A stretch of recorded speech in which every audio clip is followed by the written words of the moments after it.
Coming up a little bit later, Steve Kerr over the weekend talked about why the Golden State Warriors need Chris Paul. We're going to take a look at those comments. And did he leave the door open for a big move? We're going to get into that. First, though, last week we turned the page on a new calendar month. It's officially August. We're a week in, and it's time for a new sub-battle between Golden State Warriors today and the Los Angeles Lakers report.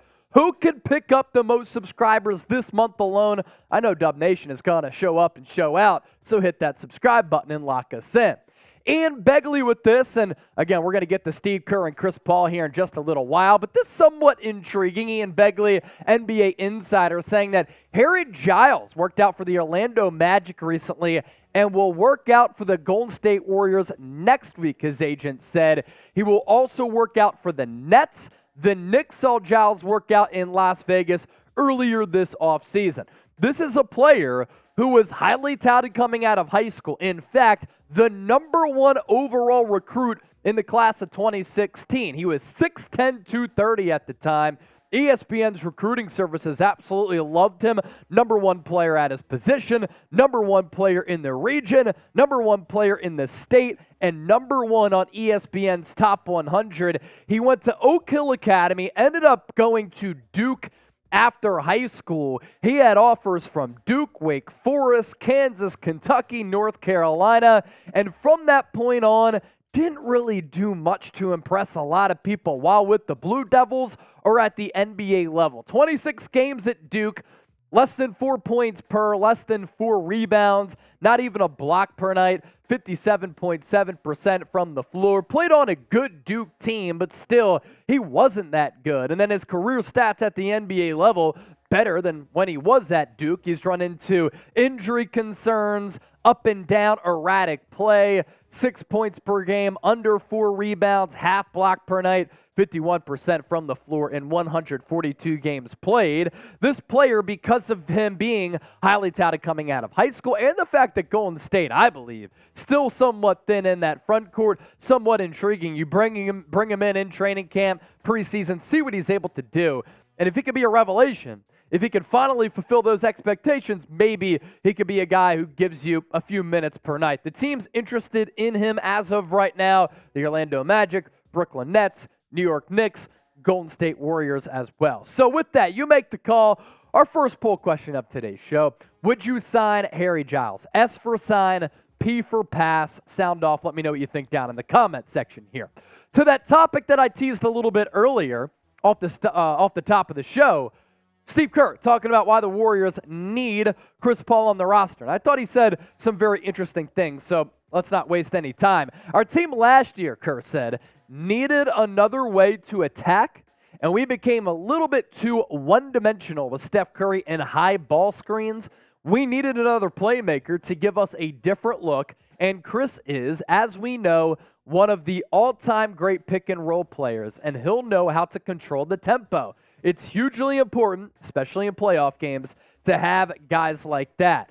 And I agree. I don't think that the Warriors were too reliant on high screens last year. I think they could have used a little bit more of them, and I think that they should have utilized that action more with Steph Curry.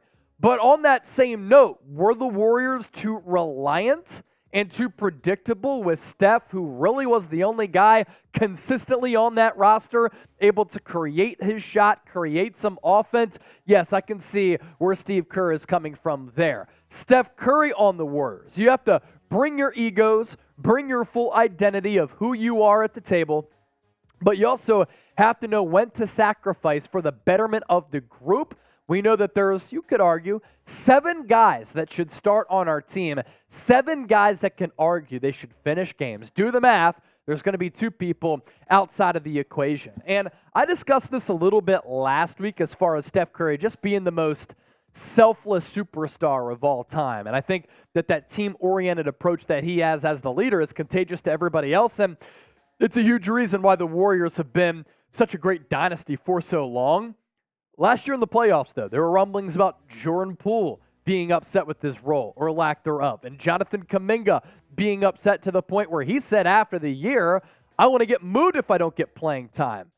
Put your own egos aside. Are you trying to chase an NBA championship? And if the answer to that latter question is yes, then you make sacrifices for the betterment of the team with Golden State, because with this current crew, even they're a little bit older, Steph Curry, Klay Thompson, Draymond Green, Steve Kerr, you still have an opportunity to win a ring.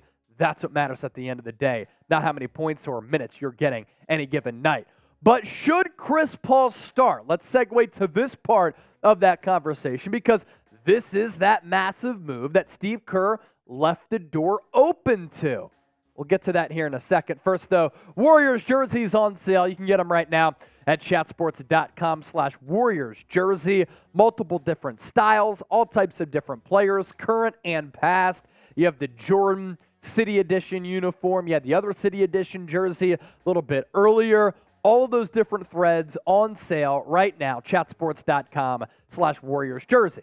Here's what Steve Kerr had to say, or basically what he didn't say, about Chris Paul maybe getting an opportunity to start. I also saw an interview with Klay Thompson over the weekend, and something told me in that interview that Chris Paul might start for this team. We'll just look at all kinds of different combinations. The main thing is we know all those guys are going to play a lot of minutes. So Steve Kerr, a little bit coy, a little bit vague there.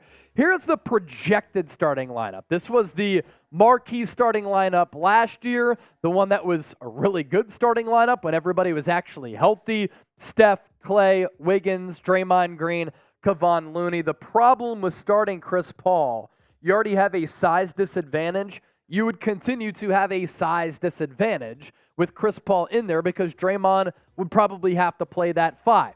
That is the lineup that makes the most sense.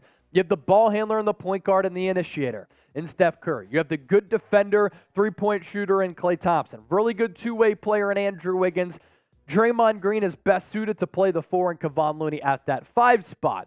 But this is pretty interesting as well, too, which kind of gives you a peek as to which starting 5 Steve Kerr might go with if he were to look at some analytics here. Because the 5-man group of Steph, Klay, Wiggins, Draymond Green, and Kevon Looney recorded a net rating of 21.9 and 331 regular season minutes together. For context, of the 30 other lineups to have played at least 250 minutes together, no unit had a net rating above 14.7. So 14.7 combined with 21.9, that Warriors lineup was really, really good. They didn't get to play that much together because of Andrew Wiggins being in and out of the lineup.